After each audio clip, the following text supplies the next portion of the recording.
तारीखों की घोषणा हो गई है और बिहार में 243 विधानसभा सीटों के लिए चुनाव 2 चरणों में होगा।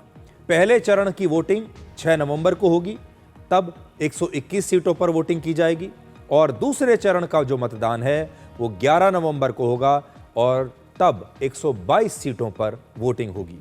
वोटों की गिनती 14 नवंबर को होगी और इससे पहले 2020 में विधानसभा का चुनाव 3 चरणों में हुआ था, लेकिन इस बार 2 चरणों में होगा। 6 नवंबर और 11 नवंबर ये 2 तिथियां आप याद कर सकते हैं। इसके बाद बिहार विधानसभा चुनाव में 7 करोड़ 43 लाख वोटर्स इस बार वोट डालेंगे। इनमें से 14 लाख वोटर ऐसे हैं जो पहली बार वोटिंग करेंगे।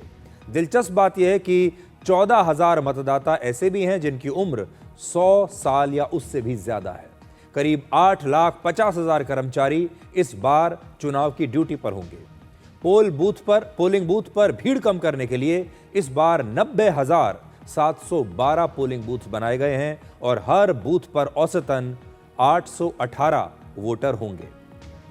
इस बार चुनाव आयोग ने अपने अलग अलग 40 ऐप्स को मिलाकर एक नया ऐप ECI नेट लॉन्च किया है। अगर आप भी चाहें, अगर आपको कोई भी जानकारी लेनी है तो आप इलेक्शन कमीशन के इस ऐप पर जा सकते हैं और आपको हर जानकारी यहां से लाइव मिलती रहेगी।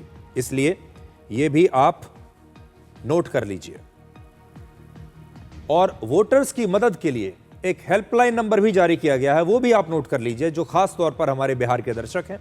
1950-1950 ये हेल्पलाइन नंबर है वोटर्स की मदद करने के लिए और ये भी आपके काम की जानकारी है जो मैं चाहूंगा कि आप इसे नोट करके रखें।